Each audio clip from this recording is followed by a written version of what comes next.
नमस्कार, मैं रुचि। आप देख रहे हैं जन संदेश टाइम्स। उत्तर प्रदेश में लोकसभा चुनाव को लेकर तेजी से राजनीति का माहौल बनता जा रहा है।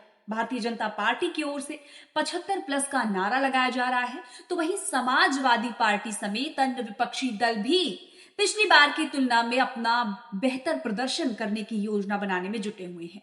प्रदेश के बड़े जिलों में शुमार कानपुर में भी चुनावी हलचल बनी हुई है। देश लोकसभा चुनाव के मुहाने पर खड़ा है। यूपी की 80 लोकसभा सीटों को लेकर पार्टी प्रत्याशी को लेकर मंथन में जुटी है। गंगा नदी के दक्षिण तट पर बसा कानपुर यूपी की सियासत में खास प्रभाव रखता है। कानपुर लोकसभा सीट भी हॉट सीट में गिना जाता है। यहाँ की जनता ने बीजेपी के मुरली मनोहर जोशी से लेकर कांग्रेस के श्री प्रकाश जायसवाल जैसे दिग्गज नेताओं को चुनाव जीतकर लोकसभा पहुंचाया है। कानपुर लोकसभा सीट पर अब तक समाजवादी पार्टी और बसपा एक बार भी चुनाव नहीं जीत पाई है। बीते 23 साल से यहाँ 5 बार बीजेपी जबकि 3 बार कांग्रेस जीती है। 1999 में यहां से कांग्रेस के श्री प्रकाश जायसवाल, 2004 में उन्होंने फिर से इस सीट पर कब्जा जमाया। 2009 में उन्होंने यहां से परचम लहराकर जीत की हैट्रिक बनाई। लेकिन इसके बाद 2014 में 15 साल बाद यहां कमल खिला। मौजूद समय में बीजेपी के पास ये सीट है। बीते 10 साल से इस सीट पर भारतीय जनता पार्टी का कब्जा है। 2014 में यहां से भाजपा के वरिष्ठ नेता मुरली मनोहर जोशी सांसद बने थे। उन्होंने कांग्रेस प्रत्याशी श्री प्रकाश जायसवाल को 1.5 लाख से ज्यादा वोटों से हराया था। भाजपा 2019 लोकसभा चुनाव में भी सीट को बचाने में कामयाब रही। मुरली मनोहर जोशी की जगह बीजेपी ने सतदेव पचौरी को उम्मीदवार बनाया, जिन्होंने एक बार फिर कांग्रेस के प्रत्याशी को शिकस्त दे दी। वहीं भारतीय जनता पार्टी ने आगामी लोकसभा चुनाव 2024 के लिए अपनी 5वीं सूची जारी की है।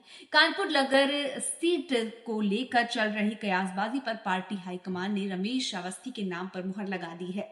भाजपा ने कानपुर से रमेश अवस्थी को उम्मीदवार बनाया है। वहीं सपा से गठबंधन के बाद कांग्रेस को कानपुर लोकसभा सीट मिली है। पहले पार्टी यहां से पूर्व विधायक अजय कपूर को मैदान में उतारने का मन बना चुकी थी, लेकिन ऐन मौके पर वो भाजपा में चले गए।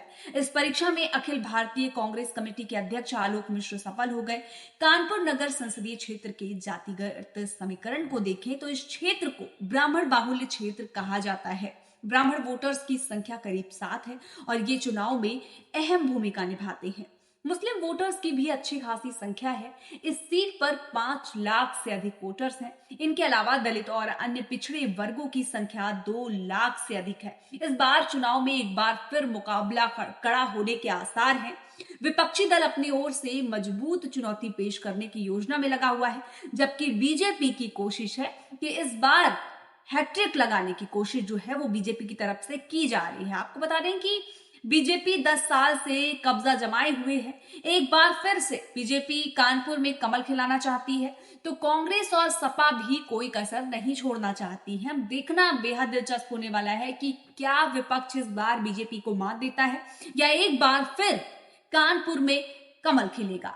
फिलहाल के लिए अभी के लिए बस इतना ही। ऐसी ही और राजनीति से संबंधित जानकारी के लिए हमारे साथ जुड़े रहिए और देखते रहिए जन संदेश टाइम्स। हमारे चैनल को लाइक, सब्सक्राइब और शेयर जरूर करें।